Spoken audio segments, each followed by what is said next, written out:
तैमूर सलीम साहब, अगर देखा जाए पार्लियामेंट के फ्लोर के ऊपर इधर उधर हर जगह पे इल्ज़ाम तराशी इस हद तक बढ़ चुकी है कि हमें ये लगता है कि ऐसा हफ्ज़दा माहौल है जहाँ पे कोई ठंडी हवा नहीं चलने वाली, चाहे वो केपी का मामला हो, चाहे वो कौमी असम्बली का मामला हो, चाहे वो प्रेस कॉन्फ्रेंसेज हो रोज़ाना की बुनियाद के ऊपर। ये किस तरफ को चल निकले हैं, रास्ता कौन सा है बीच में? देखिए, मेरे ख्याल में आपकी एनालिसिस भी ठीक है कि इतनी पोलराइजेशन हो गई है कि जो वापस जाने का रास्ता है वो आसान लगता नहीं है। अगर आप इमरान खान साहब देख लें, पीटीआई को देख लें, पीटीआई का वोटर सपोर्टर और वर्कर देख लें, मेरे ख्याल में आप अगर सच्ची बात करें तो जो हमारे गिले पिछले साल के 1.5 साल के हैं वो किसी को कभी भूलते नहीं। ठीक है, अच्छा, दूसरे साइड की भी पोजीशंस हैं, हमारे ख्याल में वो पोजीशंस जो हैं वो सही नहीं है, लेकिन पोलराइजेशन हो गई। और जब आप कानून तोड़ देते हैं और फिर उसको आप जो है वो छुपाने की कोशिश करते हैं तो वापस जाने का रास्ता आसान नहीं होता, लेकिन है भी। लेकिन उसके लिए 2 चीजों की जरूरत जरूर है। पहली चीज थोड़ी सी दलेरी, जिसको अंग्रेजी में कहते हैं करेज, और दूसरी चीज कि हर साइड थोड़ा सा स्टेप बैक करे, लेकिन उसके लिए दलेरी की जरूरत है, क्योंकि आपकी पोजीशन एंकर हो जाती है, वहां से आपको जो है वो पीछे जाना होता है। जवाब आईन और कानून में, जवाब पाकिस्तान के इंस्टीट्यूशनल फ्रेमवर्क को जैसे लिखा गया है आईन में उसी तरह चलाने का। जवाब 2024 के इलेक्शन को जितनी मुश्किलात के बावजूद अवाम ने वोट दिया, उसके रिजल्ट को लेजिटिमेट तरीके में इंप्लीमेंट करने का पहल उस स्टेप बैक करने की हुकूमत ने करनी है मेरे ख्याल में। उसके बाद हमें भी अपनी पोजीशन देखनी पड़ेगी, क्योंकि रिवेंज हम नहीं अफोर्ड कर सकते। लेकिन वाकई ये पाकिस्तान के लिए अच्छा नहीं। मैं सारा कुछ कह रहा हूं, मेरे साथ जो ज्यादती हुई है मेरे सीट पे, या जो साल मैं उसी तरफ आ रहा था तैमूर साहब, मैं उसी तरफ आ रहा था। वो मुझे बता तो दे, वो कौन सा कुलिया है कि 100% से ज़्यादा वोट आपकी सीट पे पड़ गए? वो पूछिए तो सही उस प्रेसिडिंग ऑफिसर से या किसी से कि वो 100% से ज़्यादा जो वोट पड़े हैं वो पाकिस्तान क्या दुनिया में कहीं ऐसा नहीं हुआ, वो कौन सा कुलिया था?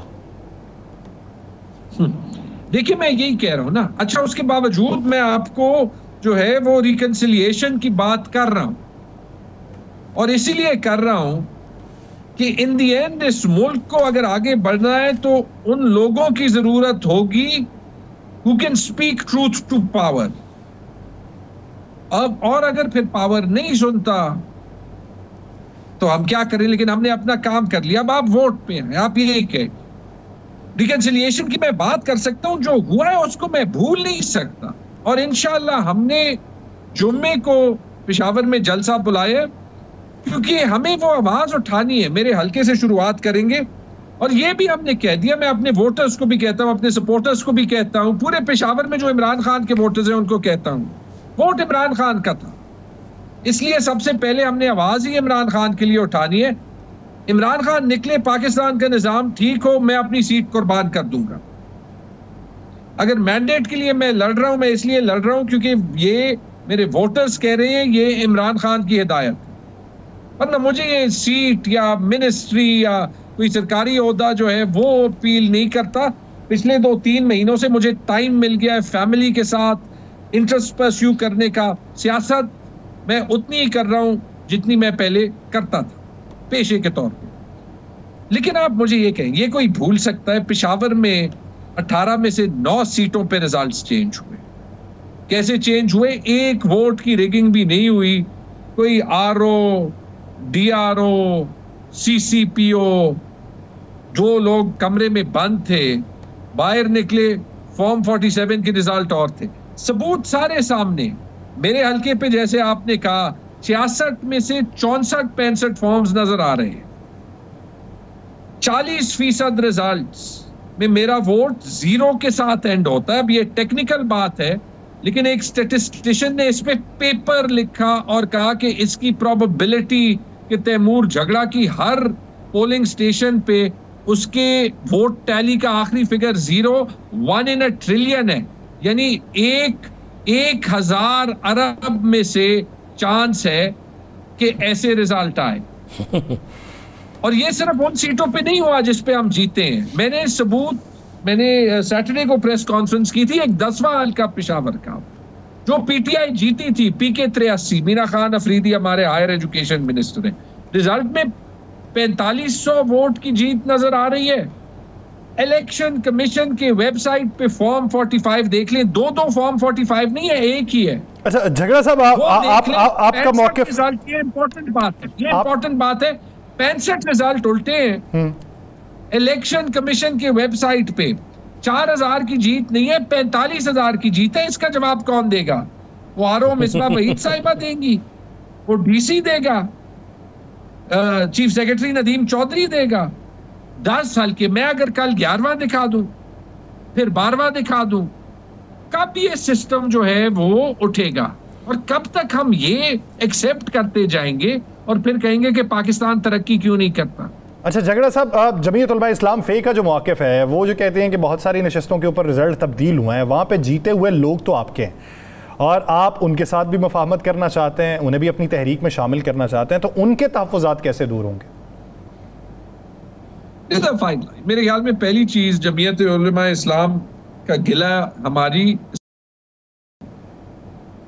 और हमसे वो खुली बात करते हैं, क्योंकि जो शायद हमारी बात का असर कह लें या मे बी हम ज्यादा रिस्पॉन्सिबली बात कर लें, या शायद 9 मई के बाद हम समझते हैं कि हमारी ऊपर रिस्पॉन्सिबिलिटीज ज्यादा है।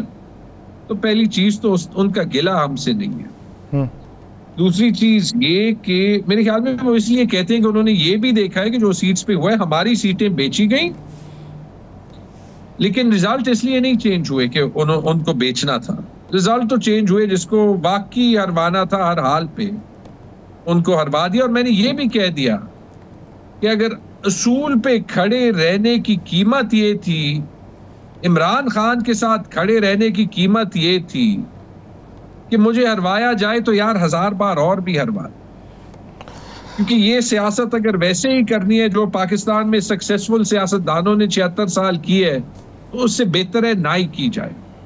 अच्छा तैमूर साहब, ये तो मुझे बता दें, कल क्या इतला है खान साहब को? कल सुप्रीम कोर्ट में जो कल तारीख है, सुबह खान साहब वीडियो लिंक के जरिए होंगे, क्या इतला है आपके पास? यार अगर कानून पे अमलदारी होगी तो फिर इमरान खान साहब होंगे। पूरा कौम इंतजार कर रहा है बेचैनी के साथ, कब तक आप उनको छुपाएंगे? लेकिन अगर कानून को जो है वो वायलेट करना है, तो जिस दिन से इमरान खान की हुकूमत निकली है, कानून तो बस कागज पे कुछ अल्फाज ही लिखेगी। अच्छा झगड़ा साहब, तो अगर वो वायलेट कर तो उसमें मेरे से आप क्या